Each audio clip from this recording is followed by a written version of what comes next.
পাকিস্তানে বা পাকিস্তানের ভেতর তাদের যে টেররিস্ট গ্রুপ তারা কিন্তু মারাত্মক পরিমাণে অ্যাক্টিভ হয়ে গেছে। আগের দিনই আপনাদের আমি খবর দিচ্ছিলাম ইসলামাবাদে ব্লাস্ট হয়েছে, এবং তারপরে পরে কিন্তু যেটা জানা গেছে যে খাইবার পাখতুনখোয়া অর্থাৎ আফগানিস্তান এবং পাকিস্তানের মাঝখানে যে রাজ্যটি আছে পাকিস্তানের মধ্যে, সেই খাইবার পাখতুনখোয়া কিন্তু টানা ব্লাস্টিং হয়েছে।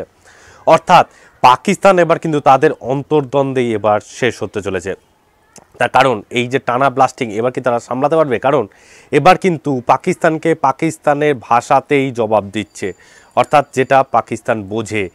দিল্লি ব্লাস্টের ক্ষেত্রে এখন অবধি আমাদের জানা নেই কারা করেছে। কারণ একটা কথা আপনাদের বলি, যখন পেহেলগাঁও হয়েছিল তারপরে কিন্তু সরাসরি আমাদের প্রধানমন্ত্রী বা আমাদের যারা কেন্দ্রীয় সরকারের মন্ত্রীরা আছেন তারা কিন্তু সরাসরি পাকিস্তানকে আক্রমণ করেছেন। কিন্তু আপনারা একটা জিনিস খেয়াল করবেন, সাম্প্রতিক যতগুলো স্টেটমেন্ট দিয়েছে কেউ কিন্তু সরাসরি পাকিস্তানের নাম নিচ্ছে না, আমার কাছে অন্তত শোনা যায়নি। এবং একটা জিনিস আপনারা খেয়াল করবেন, আগের দিন প্রধানমন্ত্রী বক্তৃতার ক্ষেত্রে তিনি কিন্তু ইংরাজিতে কয়েকটি শব্দ বলেছেন, যেখানে বলেছেন যে এদের প্রত্যেকের জাস্টিস পাওয়া যাবে। অর্থাৎ এটা কিন্তু পুরো ক্লিয়ার মেসেজ, এটা কিন্তু সে চায়না এবং আমেরিকাকে শোনালো। অর্থাৎ এর পিছনে কি তাহলে কোনোভাবে আমেরিকা এবং চায়নার হাত আছে? আমেরিকা অথবা চায়না কি পাকিস্তানের মুনিরকে কাজে লাগিয়ে এই ব্লাস্টিংটা করালো দিল্লির পিছনে? সেটা তো আমরা এখনই বলতে পারছি না। কিন্তু এর পিছনে যাই হোক না কেন, রিপাবলিকের সোর্স দেখলাম আগের দিন স্ক্রল হচ্ছিল যে এটা জৈশ-ই মোহাম্মদের হোয়াইট কলার মডিউল কাজ হয়েছে। আমরা সেটাও জানি না, সেটা তো ইন্টেলিজেন্স বাহিনী বলবে। যতক্ষণ না কোনো অফিসিয়াল স্টেটমেন্ট আসবে ততক্ষণ অবধি আমরা কিচ্ছু বলতে পারছি না যে এইটা কাদের কাজ। অর্থাৎ যতক্ষণ না কাউকে ঠিকঠাকভাবে ধরা হবে যে হ্যাঁ এই লোকটির পিছনে এই লোকটি আছে, এখন অবধি আমাদের অন্তত জানা নেই যে কোন লোকটি নির্দিষ্টভাবে আছে। তবে এটা যে পাকিস্তান থেকে অপারেট হচ্ছে সেটা বোঝা যাচ্ছে, এবং তারপরে তার শাস্তি বাবদ কিন্তু পাকিস্তানও কিন্তু এবার বুঝতে পারছে যে তাদের অবস্থা কি হতে চলেছে। এবং দেখুন, চায়নার একটা বরাবরেরই হিংসার ব্যাপার চলছে ভারতের সাথে।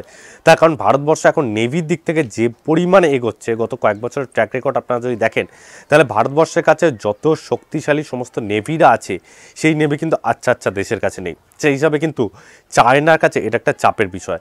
এবং আমেরিকা তো আপনারা জানেন যে আমেরিকা চাইছে বরাবর যে ভারত তার বশ্যতা স্বীকার করুক, যেটা কোনোদিনই সম্ভব নয়। অর্থাৎ এই দুজনই কিন্তু এই মুনিরের সাথে এবার থাকতে পারে। যদি থাকে তাহলে মুনির কি তার শাস্তি পাচ্ছে? এই শাস্তি দেওয়ার পিছনে কারা থাকছে সেটাও আমরা জানি না। সেটা তো জানেন যে পাকিস্তানে বরাবরই পাকিস্তান যখনই বারবারন্ত চেষ্টা করে তখনই আননোন গানম্যানদের কাজ শুরু হয়ে যায়। এবার যেহেতু ডোজটা একটু বাড়িয়ে দেওয়া হয়েছে আননোন গানম্যানদের ওপরে, আননোন ব্লাস্টম্যান হয়তো এবার তারা ব্লাস্টিং শুরু করে দিয়েছে পাকিস্তানের ভেতরে।